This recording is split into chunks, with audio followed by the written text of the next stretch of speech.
Oscar Piastri just crushed it in Qatar qualifying, but here's the thing that's absolutely wild about this session. And Max Verstappen, well, let's just say his car had some issues. And here is why you need to watch this video. This isn't just any qualifying session. With only 2 races left in the season, this championship battle is exploding. Lando Norris is leading by 22 points, but after what happened today, that gap could close fast tomorrow. We are going full breakdown from P20 all the way to pole position. Every driver, every drama, every moment that matters. P20 was Franco Colapinto and P19 was Lance Stroll. Starting at the very back, we've got Franco Colapinto in the Alpine. And you know what? After the session, Franco said, and I'm paraphrasing here, it's on me, I didn't do a good job today. The gravel traps at Lusail are so close to the corner exits that any mistake gets punished hard. One little snap and boom, your whole quali is done. That's exactly what happened to Franco. Lance Stroll in P19. And here's what makes this so painful. His teammate Fernando Alonso qualified 8th. So we know the Aston Martin has pace. But Lance, he's been struggling all weekend. In his own words, same struggles all weekend. The problem? Balance issues. The Aston Martin is tricky to drive at the best of times. But at high-speed circuit like Lusail, with those long sweeping corners, if you don't nail the setup, you're toast. And Lance clearly didn't have the car underneath him. Meanwhile, his 43-year-old teammate is putting that same car in the top 10. The contrast couldn't be more stark. P18 was Lewis Hamilton and P17 was Esteban Ocon. This is where it gets really difficult to watch. Lewis Hamilton, 7-time world champion, 18th. And this is the third qualifying session in a row where Lewis has been knocked out in Q1. Let that sink in. 3 in a row. This is brutal. Charles Leclerc qualified P10. Still not great. Ferrari is struggling. This is Lewis Hamilton's first year at Ferrari and it's been rough. Really rough. He's admitted it's his worst season ever, and performances like this show exactly why. The question everyone's asking, can Ferrari fix this for 2026? Because right now it's painful to watch a legend struggling like this. Moving up to P17, we've got Esteban Ocon in the Haas. Now Esteban was pretty honest after the session. We just can't get the car to go around the track properly. The Haas is suffering from instability in high-speed sections and understeer in low-speed corners. It's like the worst of both worlds. You can't add front wing to fix the low-speed corners because that makes the high-speed instability even worse. Stuck in no man's land. P16 was Yuki Tsunoda and P15 was Alex Albon. Yuki Tsunoda in P16 is actually surprising because,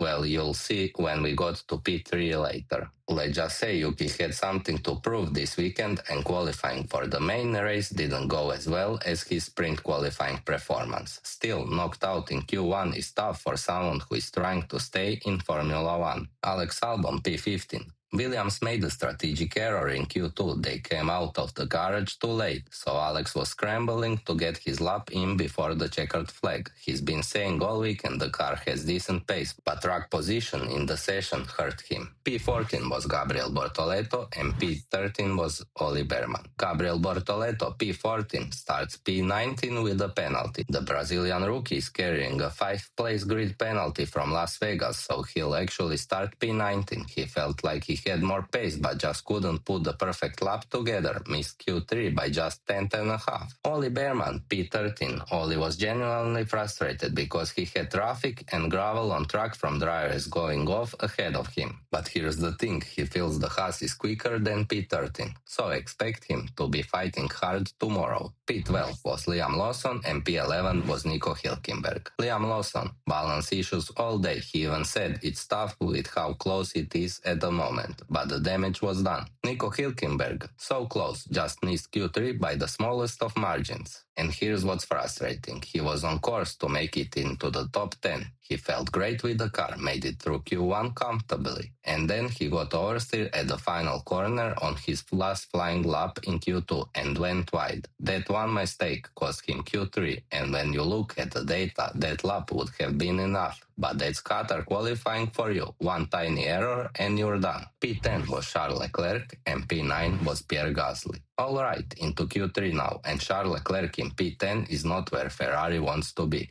The Ferrari has just been struggling this weekend. Charles himself said, "We are very slow and we are struggling once again. Ferrari is in trouble. Lewis P18, Charles P10. Pierre Gasly in P9 for Alpine. Excellent qualifying from Pierre, but the Alpine is just lacking pace. They've been at the back of the midfield all season, and while P9 is respectable, it's not going to threaten the top teams. Pierre will be looking to hold position tomorrow and maybe capitalize on any chaos ahead." P8 was Fernando Alonso and P7 was Carlos Sainz. Fernando Alonso, 44 years old, P8 in qualifying after P4 in sprint qualifying. Now, here's the interesting thing. Fernando called his P4 in sprint qualifying one of the best results of the year, and you can see why. The Aston Martin has been struggling for pace all season, but Fernando is just bringing the absolute maximum out of that car, with pure experience and racecraft. Starting P8, Fernando will be looking to pick up the pieces if anyone ahead makes mistakes. Adrian Newey was praising Fernando after sprint qualifying.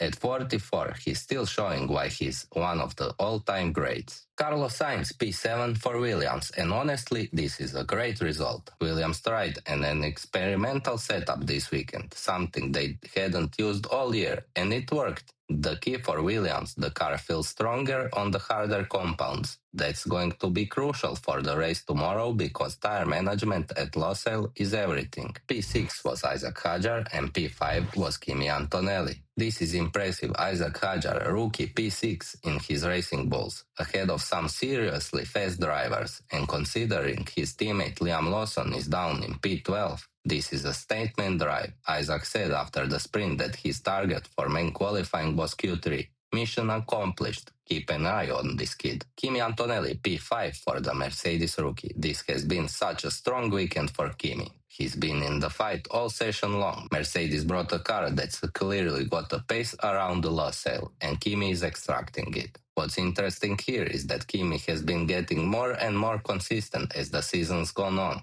Remember, this is a rookie season for him, and he's already battling with the big names. In the sprint, Kimi got caught up in track limits drama and received a 5-second penalty. But in quali, he kept it clean, smart, calculated, and fast. Starting P5 tomorrow, Kimi is in great position to score big points and help Mercedes in their fight for P2 in the Constructors' Championship. P4 was George Russell and P3 was Max Verstappen. George Russell, P4, and honestly, Mercedes looks rapid this weekend. In the sprint, George finished P2 behind Piastri and ahead of Lando Norris. So we know the race pace is there. And in qualifying, George was challenging for the front row. He was only 2/10 of pole. That's tiny on a lap that's nearly 80 seconds long. That's nothing. George has been saying all weekend that the car feels good, the balance is there, and the tires are working. Everything's coming together at the right time for Mercedes. Starting P4, George has a real shot at the podium tomorrow. Maybe even a win if things fall his way. Mercedes is back in the fight. Max Verstappen, P3. And before you say that's good, let me tell you, this was a disaster for Max.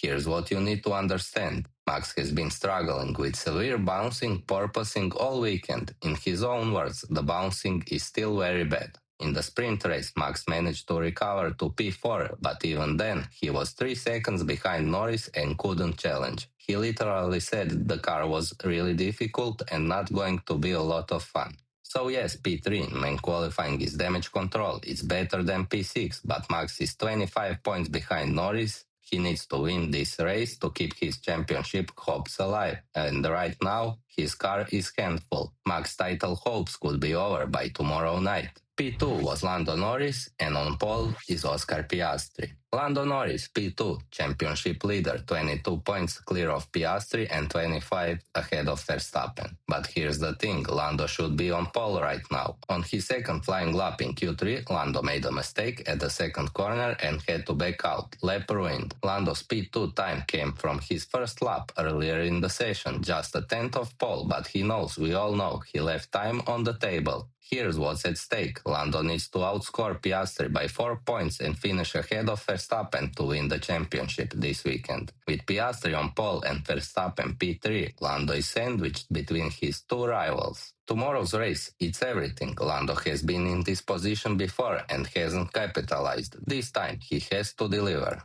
Oscar Piastri, pole position. This is huge. This is the return to form we've been waiting for from Oscar. Here's the context. Oscar hasn't been on pole since the Dutch Grand Prix at the end of August. He hasn't had a podium in 6 consecutive races. His championship challenge has been fading. And then he comes to Qatar and just dominates. Sprint qualifying, pole. Sprint race, win. Main qualifying, pole again. The lap was perfection. Now here's why this matters. Oscar is 22 points behind Lando after the sprint. To win the championship, he needs to outscore Lando by a lot over these last 2 races. Starting from pole gives him the best possible chance. This is Oscar Piastri's moment. After weeks of struggle, after losing ground in the championship, after everyone writing him off, he's back, pole position, sprint win, maximum confidence. Tomorrow, we get one of the most crucial races of the season, and Oscar just put himself in the perfect position to make it interesting.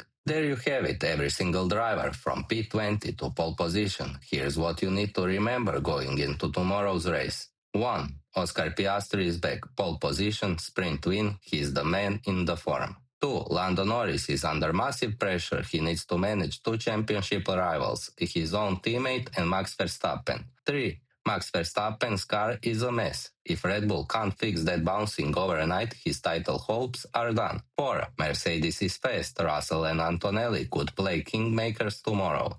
5. Ferrari is in crisis. Lewis P18, Charles P10. Tomorrow's race is going to be insane. Championship on the line and a circuit where overtaking is brutally difficult, which means qualifying just became even more important. If you want to see my full race reaction and analysis, make sure you subscribe and hit that bell icon so you don't miss it. Drop a comment below. Who do you think wins tomorrow? Piastri? Norris? Verstappen? Let me know. I'll see you after the race.